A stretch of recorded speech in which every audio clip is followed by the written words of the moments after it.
Tengo en mis manos la revista Gente número 1152 del 20 de agosto de 1987.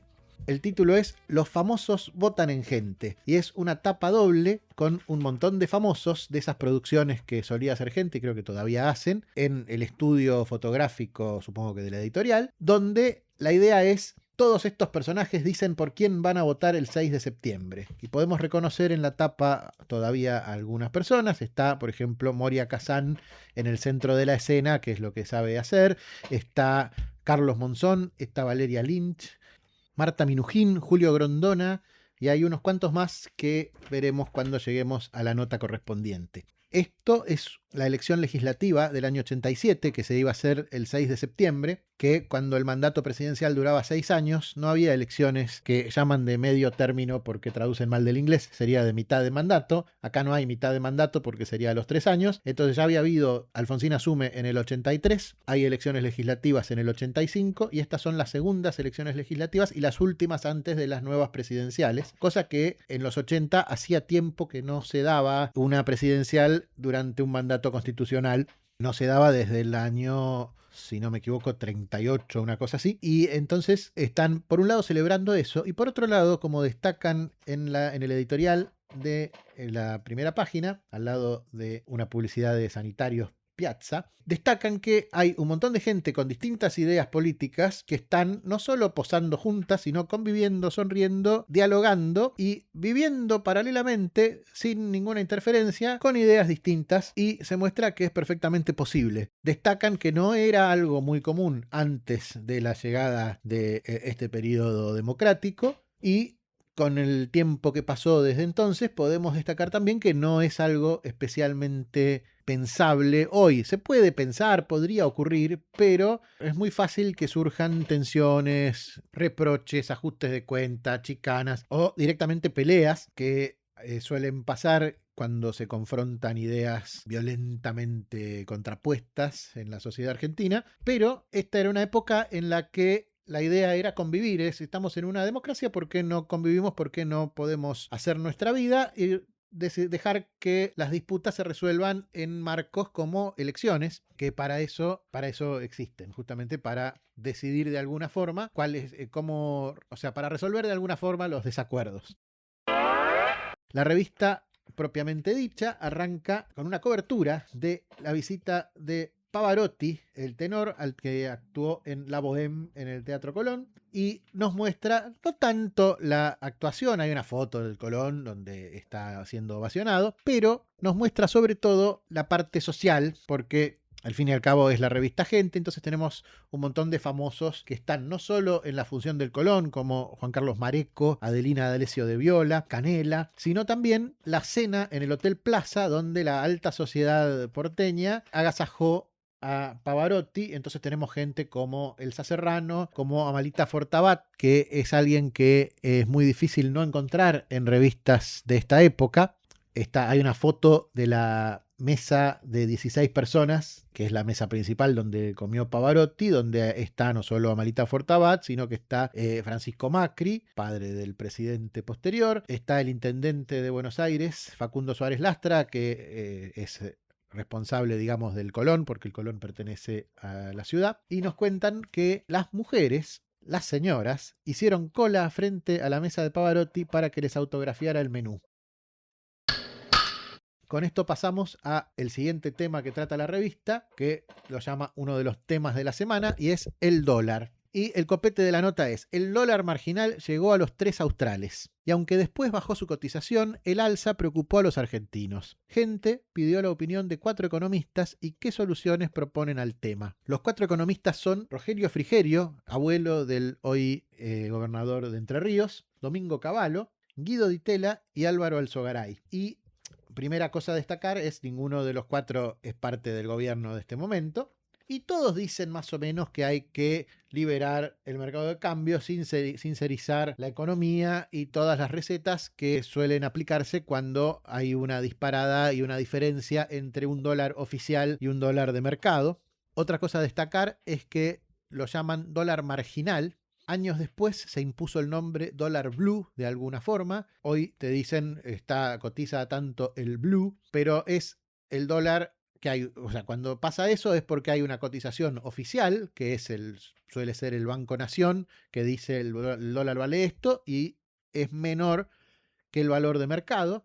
Y el valor de mercado lo llaman el dólar, en este caso marginal, o el dólar paralelo, o el dólar blue, o el dólar libre, cosa que después se llamó blue por algún motivo que desconozco. Después empieza la cobertura de las elecciones, donde está otro de los temas de la semana, que es los indecisos. La nota se titula "Todavía no sé por quién votar", y son testimonios de personas comunes, no famosas, que explican por qué son indecisos. Entonces hay 7 personas que dicen: nadie me da seguridad, todos los partidos me decepcionan, ni el austral ni la obediencia debida, porque esto estamos en 1987, la Semana Santa de ese año había sido el levantamiento militar y poco, no sé si poco antes o poco después, porque no necesariamente están conectados tan prolijamente en el tiempo, pero se dio las dos leyes, la de obediencia debida y la de punto final. Después dice: soy indecisa y escéptica, demasiadas peleas internas, todos prometen, nadie cumple, y un muchacho de 19 años dice: tengo una gran confusión. Pero quiero leer uno de la señora María del Carmen Sanz de Lucarini, de 37 años, que dice: soy indecisa y escéptica. Y arranca: soy indecisa, pero también escéptica. Escéptica porque no creo en los actuales candidatos de los partidos. Indecisa porque muchas plataformas presentan postulados similares, salvo la UCD. El peronismo habla de dirigismo de Estado y el radicalismo, si bien se declara políticamente liberal en la parte económica, apoya la intervención del Estado. Lo único coherente es la UCD, que tanto política como económicamente sustenta una doctrina liberal. Aún así, yo no lo votaría, porque me inclino por los partidos de izquierda. Noto que ninguno de los partidos presenta medidas concretas respecto de la inflación. Se habla de justicia social, pero como una forma de llamar la atención del electorado. Se habla de solucionar el problema de los jubilados y de ampliar el presupuesto educativo, pero no se toman medidas concretas para terminar con ese problema. Tampoco podemos guiarnos por las actuaciones pasadas de los dos grandes partidos. Ambos nos han llevado al fracaso. Elijo las ideas de izquierda, pero también creo que nuestro país no está preparado para ellas. Esta señora es licenciada en Ciencias de la Comunicación. Después continúa el tema de la semana, los indecisos, y tenemos entrevistas, en realidad una especie de pequeña encuesta, o sea, le hacen las mismas 3 preguntas a 4 encuestadores que le preguntan por qué hay tantos indecisos. Que porque faltando 2 semanas para las elecciones no se sabe bien quién va a ganar, o no está claro, y tenemos opiniones de estos consultores privados y encuestadores y cosas así, donde les preguntan cuántos son los indecisos según su última medición, por qué un número tan alto a pocos días de la elección y hacia dónde se canalizarán esos votos. Y hay distintas opiniones, por ejemplo, uno dice que hay un 50% de indecisos en la provincia de Buenos Aires, lo que no es un número menor. Otros dicen que hay 20%, otros dicen que hay 30% en Capital Federal, otro dice que los indecisos oscilan entre un 35 y 40%, y cómo se van a proyectar, y se deben proyectar más o menos como lo estamos midiendo en los que sí se decidieron. Hay uno que dice que las campañas recién comienzan, o que otro dice en estos días se define la mayoría, y hay uno que dice que los indecisos aprietan pero no ahorcan, están enojados y de alguna manera con esa retención del voto están manifestando poder. Este mismo encuestador, que es una encuestadora, Esther Kaplan, dice que los indecisos se canalizarán hacia la Unión Cívica Radical sin duda, cosa que no pasaría porque la elección esta fue una gran derrota del radicalismo y del gobierno de Alfonsín, que perdió un montón de gobernaciones y también perdió, si no me equivoco, la mayoría en diputados. Fue un gran triunfo del peronismo y sobre todo consagra a Cafiero como el gobernador de la provincia, y Antonio Cafiero era del ala, llamémosla, renovadora del peronismo, que proponía, digamos, adaptarse a las reglas de la democracia naciente, en oposición al ala más tradicionalista y más combativa que encarnaba Carlos Menem, gobernador de La Rioja, que hablaba con la retórica más habitual del peronismo, que suele ser más incendiaria. Después viene una publicidad de Avis, de alquiler de autos. Dice: Avis pone en marcha en Argentina el sistema que mejor anda en Europa. No creo que haya durado mucho. pero fenómeno. Después hay una entrevista a la madre de Sylvester Stallone, que dice, por primera vez habla Jacqueline Stallone, la madre de Sylvester. Cuenta la historia de su familia, sus hijos, y ataca con toda su furia a Brigitte Nielsen. Y el título es, Nunca pude soportar a la mujer de mi hijo. Después de esto viene una página de Chimentos, que está opuesta a una publicidad de zapatillas de Lecoq Sportif para la mujer, elegancia exclusiva. En la página de Chimentos se habla de que los Pimpinela van a sacar una telenovela. Se habla de que Moria Kazan va a tener un programa nuevo en televisión, que ya tiene uno que se titula Las Tretas. Después dice que va a salir en Canal 2 un programa ómnibus los domingos que va a conducir Ethel Rojo. Ese programa se puso al aire, entiendo que en el año 88, en la época que el Canal 2 lo manejaba Héctor Ricardo García y le dio una programación muy popular, y de pronto el Canal 2 era muy visto.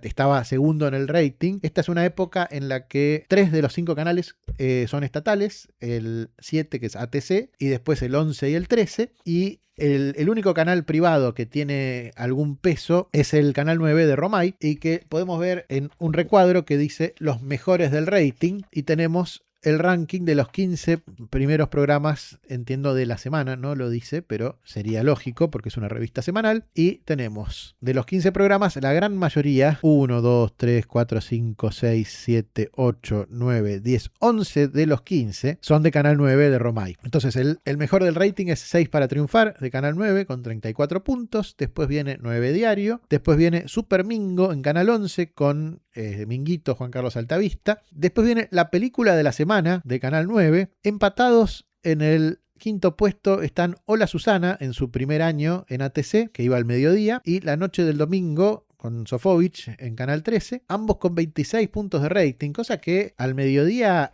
no es algo menor. Después viene No Toca Botón con Olmedo en Canal 9, la telenovela Cristal también en el 9, El Contra con Juan Carlos Calabró en Canal 13, está en el puesto 8, continúa Canal 9 con División Miami, después viene El Hijo de Don Mateo en el 13, y todos los que quedan son de Canal 9, Brigada A, Feliz Domingo, Grandes Valores del Tango, Finalísima del Humor con Leonardo Simons y Las Gatitas y Ratones de Porcel. Luego viene la nota de tapa, los famosos votan en gente, y tenemos acá la misma foto de la tapa, pero con la indicación de que quién vota cada uno. Entonces podemos verlos a todos.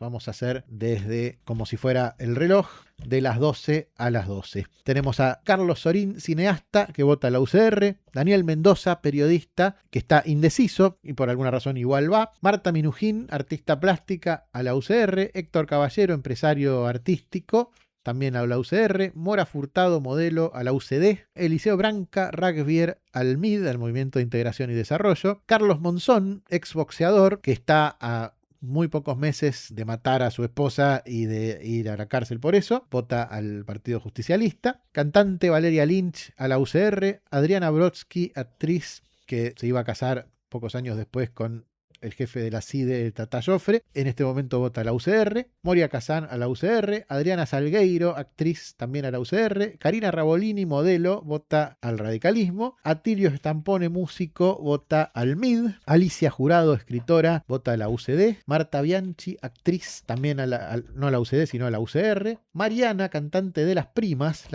era un grupo muy conocido en los 80 que cantaban Saca la mano Antonio, y solamente tenemos su nombre de pila, Mariana, ella vota al PJ, Héctor Borla, pintor, vota a la UCD, Mónica de Las Primas a la UCD también, María Granata, escritora, al MID, Abelino Porto, rector de la Universidad de Belgrano, está indeciso, Josefina Rovirosa, pintora, a la UCR, Miki González Moreno, empresario, vota a la UCD, Raúl Lecouna, productor de televisión, vota al PJ, Fabiola de Las Primas, vota a la UCR, Lilith de Las Primas está indecisa, Julio Grondona, presidente de la AFA, que llevaba 8 años en esa época y venía de ganar el Mundial el año anterior, vota a la UCR, y Sergio Batista, futbolista campeón del mundo, vota al Partido Justicialista.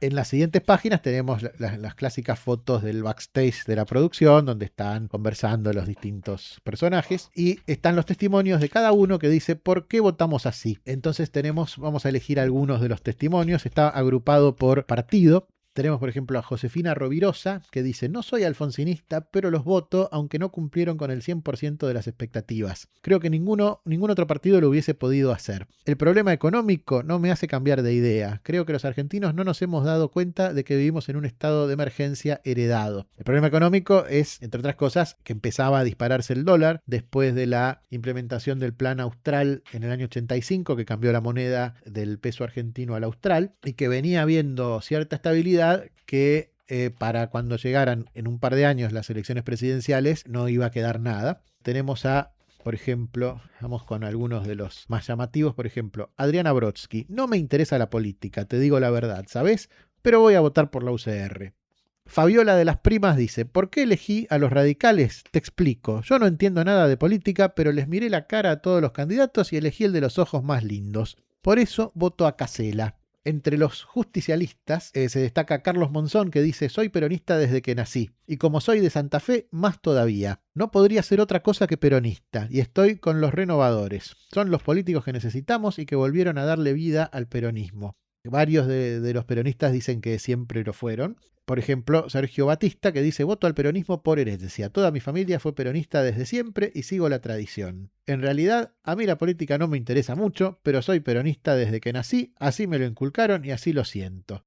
Después vienen los liberales, que votan a la UCD, que tenemos, por ejemplo, a Héctor Borla, que dice: la verdad, los voto un poco por descarte, aunque quede mal decirlo. Yo voté a Alfonsín, pero ahora le he perdido la confianza al gobierno radical. Me siento defraudado y quiero probar nuevas ideas. Por eso voto por las de la UCD. Si me gusta Adelina, se refiere a Adelina D'Alessio de Viola, que era candidata a diputada, me encanta. Creo que debería estar más arriba en la lista. De todas formas, confío en que pueda entrar por el caudal de votos que vamos a sacar. Después, Miki González Moreno, empresario, dice: creo que los liberales en este momento son los que mejor pueden trabajar para sacar el país adelante. Voto por las ideas liberales. ¿Cuál elijo como fundamental? Todo lo referente a privatizaciones, apertura de mercados, liberalización de precios, puntos suspensivos. Después vienen los desarrollistas, que votan al MID. Por ejemplo, Atilio Stampone, que dice: he sido y sigo siendo un profundo admirador del doctor Frondizi. Me siento plenamente identificado con los postulados filosóficos, económicos y culturales del MID. Siempre los he votado. Camilión, se refiere a Oscar Camilión, que es candidato del MID, creo que es la expresión más brillante del partido en estos momentos. Después vienen los que cortan la boleta, que está, por ejemplo, Héctor Caballero, que dice: ¿cómo voy a cortar la boleta? Voy a elegir a los radicales para la gobernación de la provincia de Buenos Aires. ¿Por qué? Porque creo que Casella y Pozio son la fórmula ideal. En realidad no soy ni radical ni alfonsinista. Voy a votar a la lista de diputados de la UCD. La razón: creo absolutamente en la economía liberal y que es imprescindible la privatización de las empresas estatales. Después está la opinión de los indecisos, en la que podemos destacar la que dice Avelino Porto, rector de la Universidad de Belgrano, que dice: en realidad, más que indeciso, soy un hombre independiente en materia política. A mi juicio, en este momento el Poder Ejecutivo está fuerte y creo que lo importante es fortalecer al Legislativo. ¿Cuál es el mejor camino? Eso es algo que yo por dentro no tengo claro. Si es apoyando a los dos partidos más tradicionales o haciendo uso del pluralismo y buscando a quienes por ideas, por claridad y por ejercicio político pueden darle esa fortaleza al Legislativo. ¿Cuál es el partido que siento más cercano? Siento simpatía por todos aquellos partidos que privilegian la libertad y la educación. Avelino Porto, al igual que Oscar Camilión, después iba a ser ministro de Menem. Porto fue ministro los primeros 2 o 3 años y después fue candidato a senador. No tenemos por qué pegarle por haber o cambiado de idea o haberse cambiado de partido o haberse contradicho tal vez, porque uno tiene perfectamente derecho a cambiar de idea y un montón de estos famosos después se iban a identificar con otros partidos. Y lo lindo es recordar que no siempre fueron iguales y que uno no tiene por qué hacer exactamente lo mismo toda la vida y eso no tiene nada de malo.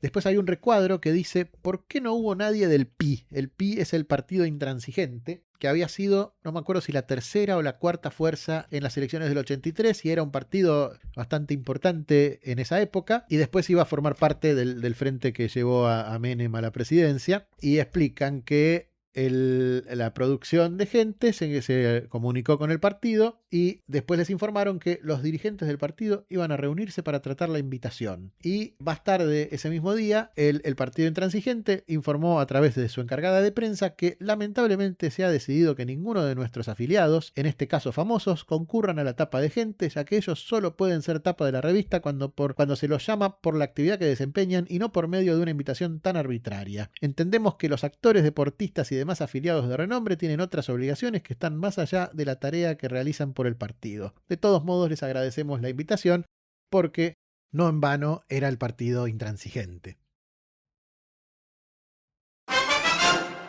Luego de una publicidad de Yogur Diet de La Serenísima, tenemos una columna, en realidad sería una nota de una página de Marco De Nevi, que está entre dos publicidades de Andriani y de Freezers Gaffa, que Marco De Nevi dice: no tengo libertad para elegir al candidato que quiero. Está hablando de las listas sábana que se usaban en esa época y se siguen usando ahora, que consisten en una lista de unos cuantos candidatos por la que uno vota y uno no puede elegir dentro de esa lista o uno no puede armar su propia lista y se queja de que uno puede querer votar a algunos de la lista y no a otros y todas esas cosas que uno conoce de las listas sábana. El problema es cuando uno empieza a pensar en las alternativas, porque no es tan fácil reemplazar a la lista sábana, por más que es posible. Uno puede hacer distritos uninominales, es decir, dividir a la provincia o al país en una cantidad de distritos más o menos iguales en población y elegir un diputado por cada uno de esos distritos. El problema de eso es que empieza a haber falta de diversidad porque es el que gana en cada distrito y entonces no se reflejan las posiciones minoritarias a menos que el país tenga posiciones muy distintas entre los distritos. Entonces termina favoreciéndose a los partidos más poderosos, que son los que tienden a ganar uno u otro en cada distrito, como pasa en Estados Unidos o en Inglaterra. Después se pueden hacer distritos de más población y entonces que hacer, por ejemplo, elegir de a 5 diputados en distritos armados especialmente para eso, que se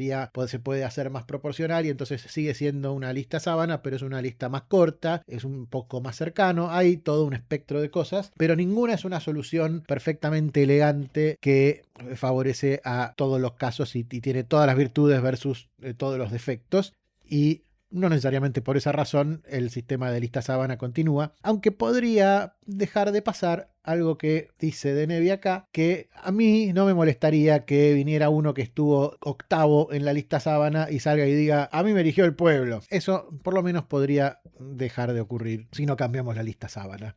Después viene una doble página con una publicidad del Banco Hipotecario Nacional que dice: la reorganización operativa que permitió otorgar 158.702 soluciones habitacionales en 42 meses. No sé qué quiere decir soluciones habitacionales. Uno pensaría que construyeron casas, pero si fuera eso diría construimos casas. Y tal vez una solución habitacional es que arreglaron un baño, qué sé yo qué, que está perfectamente bien, pero que si uno cuenta arreglar un baño y construir una casa como dos soluciones habitacionales, es muy fácil que sea engañoso. El banco hipotecario, yo entiendo que tuvo problemas serios, que quebró más o menos por el 89, así que es posible que también no estuviera. Y, digamos, una frase eufemística como soluciones habitacionales no ayuda a esas cosas ni a la reputación de un banco.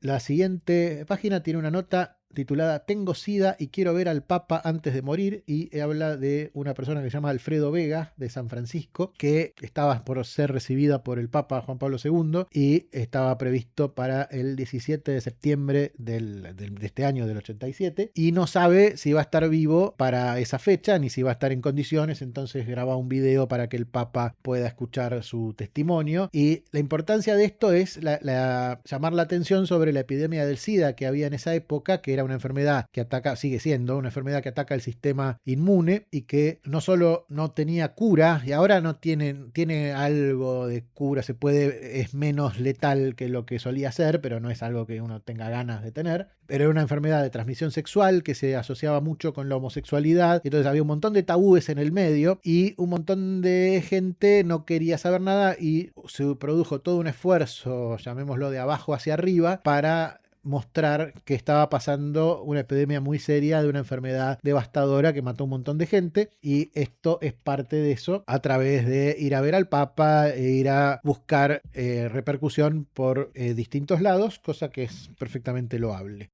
Viene después una publicidad de los jeans Lee y otra de Bayer, donde hablan de la división veterinaria de Bayer y se ve una foto de un chico abrazando a un ternero y el chico dice: uy, es todo de cuero. Después viene una nota sobre la vida que acababa de terminar de una persona que el título es La vida y la leyenda de Dulce Liberal de Martínez de Os, que era miembro de la familia Martínez de Os por haberse casado con uno de sus integrantes. Y dice: no cometió el pecado de Borges, fue absolutamente feliz. La amaron 2 millonarios. La duquesa de Windsor le quiso comprar su collar de aguamarina y se lo negó porque era una mujer insoportable. André Malraux tenía 10 fotos de ella en su escritorio. La mejor vestida de su tiempo, la Belle Époque, fue también la heroína de las más grandes fiestas, las más célebres carreras de caballos y los viajes más exóticos. Su casa de Ascochinga, Córdoba, intacta todavía, es un paraíso sin igual. Se fue con los años del siglo, 87, y una certeza: ni ella, ni su tiempo, ni su leyenda volverán a repetirse. Entonces hay un montón de fotos, un montón no, hay algunas fotos de su casamiento, de ella en las carreras de Longchamps del Grand Prix de 1949, en Río de Janeiro, en la estancia San Miguel de Los Cárcano en Córdoba, con Mujica Lainez, con su marido Eduardo Martínez de Os, que no son parientes directos, que es probable que sea tío del que fue ministro de Economía. O sea, los Martínez de Os son una familia de estancieros muy tradicional, y una foto de su madurez con un epígrafe que dice: fui absolutamente feliz, y bien por ella.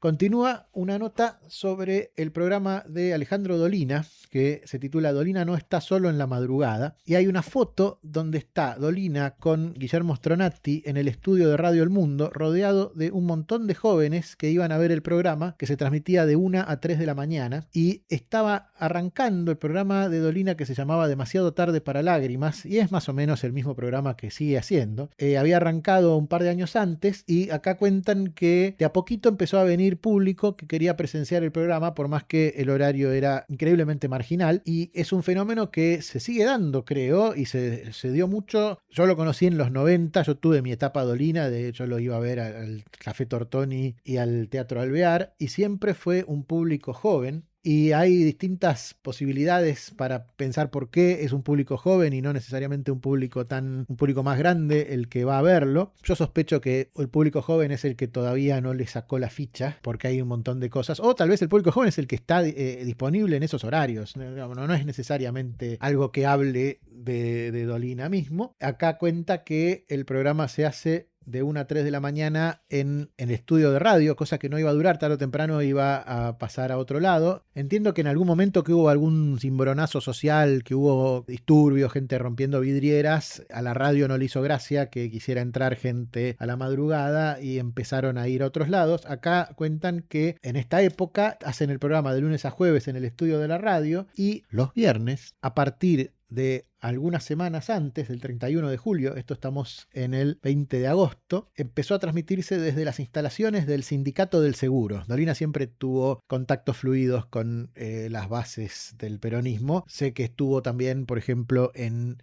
el Sindicato de Gastronómicos en la calle Salta y en algunos lugares más así. Y después, cuando estaba en el Teatro Alvear, era la época en la que era presidente Menem. Menem, el presidente, designaba al intendente y entonces le daban un teatro municipal. No es casualidad, ni necesariamente tiene nada de malo.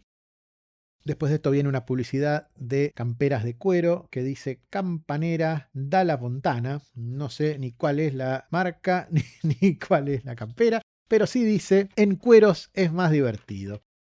Después viene en la siguiente página una columna de humor, que bueno, supongo que es de humor, pero a mí mucho no me causa, que se titula Y esto, que la firma El Lazarillo de Tormes, y no sé si vale la pena leer alguna cosa. Comparte página con una publicidad de la revista Villiquen, que tiene un título El mundo de las plantas con el Chavo, y hay un dibujo del Chavo del 8 que estaba en ese momento, se transmitía por el Canal 11 diariamente y estaba haciendo furor, y entonces Villiquen quiere contarnos sobre el mundo de las plantas y apela al Chavo para que nos interese.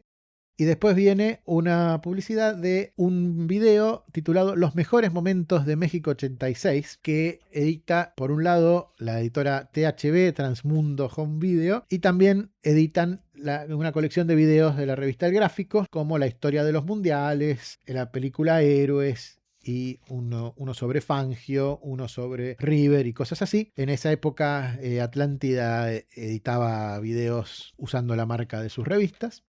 Después viene El fenómeno Fergie, habla de Sarah Ferguson, que está a un año de su casamiento con el príncipe Andrés, que el príncipe Andrés es notorio por dos cosas. Una es, o sea, para nosotros, una es que estaba, no me acuerdo, no sé si vino o iba a venir durante la guerra de Malvinas, porque estaba en la marina inglesa en ese momento, y más tarde con su involucramiento con Jeffrey Epstein, que terminó haciendo que le sacaran, el hermano Jarrell le terminó sacando todos los atributos y ya no se lo conoce como príncipe, pero en este momento estaba casado hacía un año con Sarah Ferguson, no se había divorciado, y destacan, por ejemplo, que no tienen hijos. ¿Y cómo es posible esto en la realeza? La realeza espera que si un príncipe se casa, procree inmediatamente, y ella, Sarah Ferguson, dice: déjenme disfrutar un poco más de los buenos tiempos. Después viene una publicidad de la UCD con los primeros lugares de su lista de diputados, que son Álvaro Alzogaray, Héctor Siracusano, Alberto Albamonte, Juan Carlos Lynch y Adelina D'Alessio de Viola, y candidatos a concejales de la ciudad, que son Francisco Siracusano, Carlos Maslatón, Jorge Joaquín Pirra, Federico Pinedo, Alberto Cersósimo y Julio Alfredo Crespo Campos. Los concejales eran en ese momento los únicos miembros de las autoridades, o sea, el Consejo Deliberante era elegido por el electorado de la ciudad de Buenos Aires y era del gobierno constituido de la ciudad. Era la única parte que tenía injerencia ese electorado, porque el intendente lo elegía el presidente. Y acá lo que dice el mensaje es: si la policía tiene presupuesto, a usted nadie le roba su seguridad.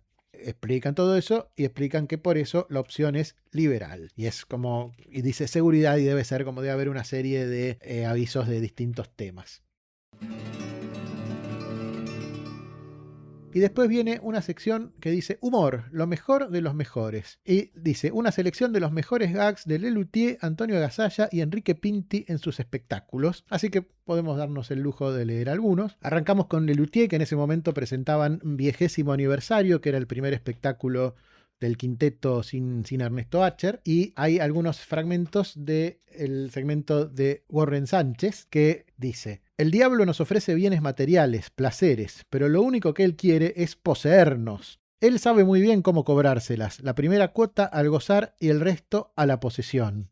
Después hay algunos de los textos introductorios de las obras, y dice: Mastropiero trabajó como músico de la República de Banania, gobernada con mano firme por Eutanasio Rodríguez, llamado el Protectorísimo. Tanto veneraba la Constitución Nacional que mandó a construir un mausoleo para conservar sus restos.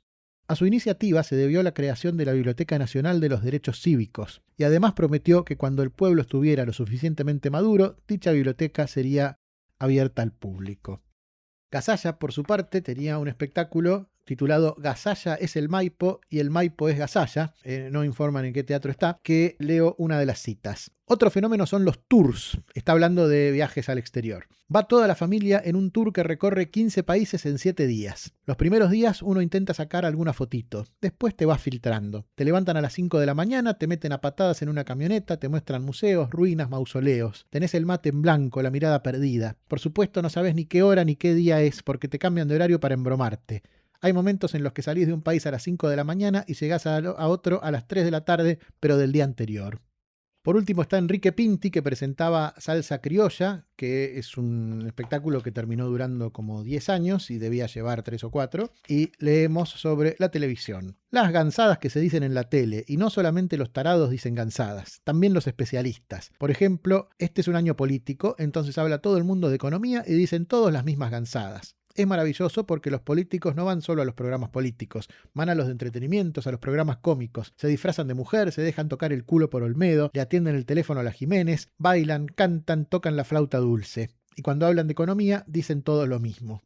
Cuando escriben en estas revistas, no escriben la palabra culo, ponen C y puntos suspensivos, pero bueno, lo bueno es que uno sabe de qué están hablando y uno puede reconstruir sin que nadie se ofenda.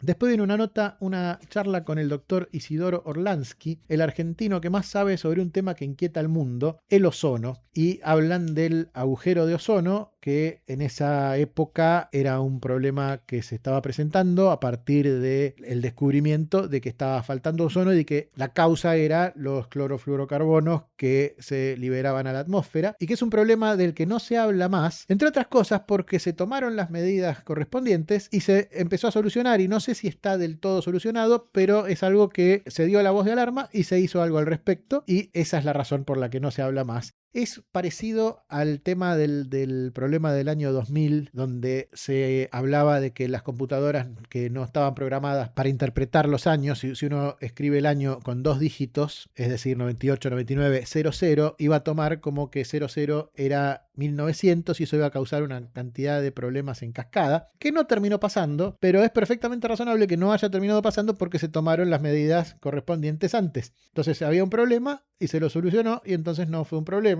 Y hay gente después que sale a decir, ven, es toda una conspiración, cómo nos hicieron gastar toda esa plata y esos recursos para nada. Y no, justamente lo que queríamos era que no pasara nada. Después viene una pequeña nota, es una foto de 2 páginas y el texto es una columna sola, a José Luis Lozano, de 24 años, patinador de Neuquén, que ganó 5 medallas de oro para Argentina en los Juegos Panamericanos que se acababan de hacer en Indianápolis. Después viene una sección de un par de páginas, de 3 páginas, que se llama El diario de las elecciones, donde hay, por ejemplo, una foto de un candidato de chico, y hay que adivinar quién es, y resulta ser Oscar Camilión. Es medio raro porque la respuesta está en la primera columna de la primera página y la pregunta está en la última columna de la segunda página. Por más que la respuesta está al revés, uno lo primero que ve es solución Oscar Camilión. Acá hablan de un debate entre los candidatos de gobernador a la provincia de Buenos Aires, que eran Casella y Cafiero. Iban a debatir en Canal 9 y el equipo de Cafiero no quiso. Después hay una ficha del candidato a gobernador de La Pampa por la UCR, Antonio Berongaray, que entiendo que perdió. Después hay un testimonio de Adelina de Viola, candidata de la UCD, que está en una foto señalando un bombo en la campaña de la UCD y dice que, como está quinta en la lista, según vimos en el aviso hace un ratito, ella piensa que no va a ser diputada. Dice, es como imposible porque para que entre yo tenemos que sacar 800.000 votos, o sea que debemos cuadruplicar la elección pasada. Pero no lucho para entrar yo, porque lo importante no es quién entre al Congreso, sino que entren nuestras ideas. Después hay una foto del Bambino Veira. El Bambino Veira venía de ser entrenador de River y había ganado la Copa Libertadores el año anterior. Y le preguntan si va a votar al peronismo porque participó en una reunión con distintos funcionarios o candidatos del peronismo como Cafiero y Rucauf. Y le preguntan si va a votar al peronismo y dice, lamentablemente no estaré en el país.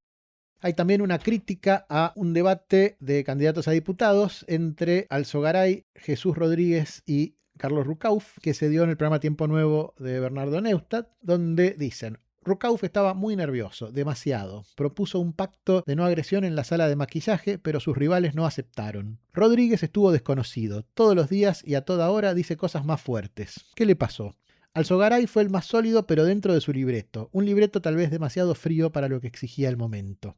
Después hay una publicidad del gobierno de la provincia de Buenos Aires que dice Hablando con propiedad, donde habla de obras en viviendas. Dice que entregaron entregadas en ejecución y programadas tienen más de 60.000 viviendas y cosas así. Después viene una nota titulada Los argentinos según Gatti, donde está Hugo Gatti, el arquero de Boca, abrazado con el presidente Alfonsín, que lo recibió para felicitarlo por sus 25 años en Primera División. Seguiría jugando un año más. Y hay algunas citas. La nota son preguntas y respuestas cortitas y en el copete tiran las mejores citas, que vamos a leerlo. Dice Hugo Gatti: los gobiernos nos cambiaron la mentalidad. Preferimos timbiar a producir. Antes se hablaba mucho de sexo. Hoy se habla menos y se ejerce más. Eso es bueno. Hubo guerras, pero no sirvieron para bien ni para mal. Los argentinos olvidamos enseguida. Lo que más me molesta es nuestro individualismo, nuestro egoísta sistema de vida.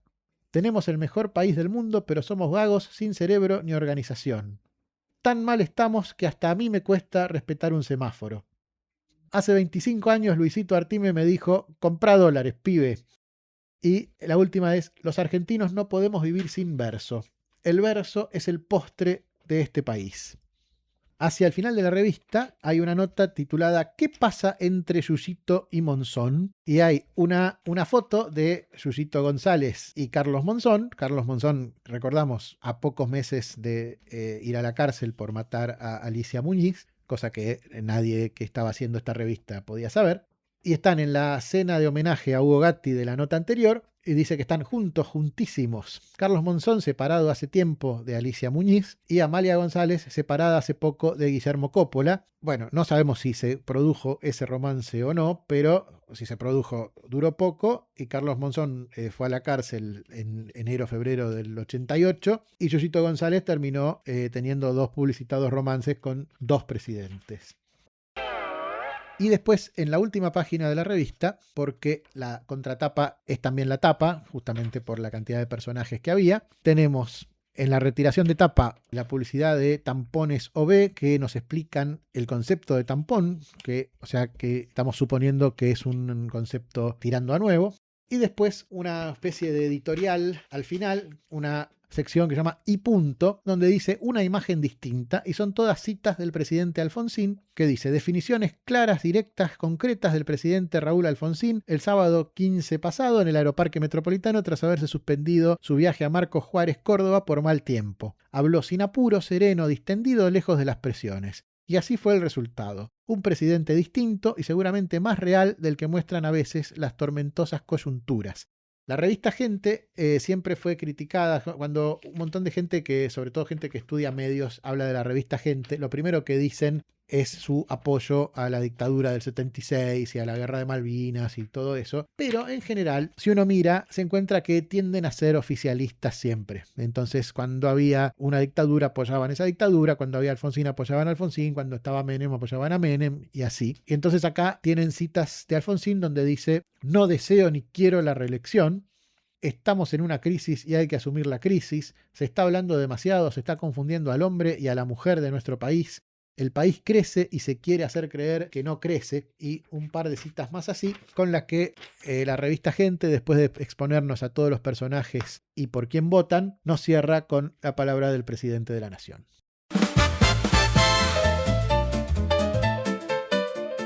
Vuelta de Página aparece los jueves. Si usted tiene alguna revista en papel que le gustaría oír comentada aquí, nos puede contactar en nuestro Instagram, Página de Vuelta, o por mail en budepag@gmail.com. Esto es bu de vuelta, de y pag de página @gmail.com. Gracias por escuchar, nos vemos la próxima.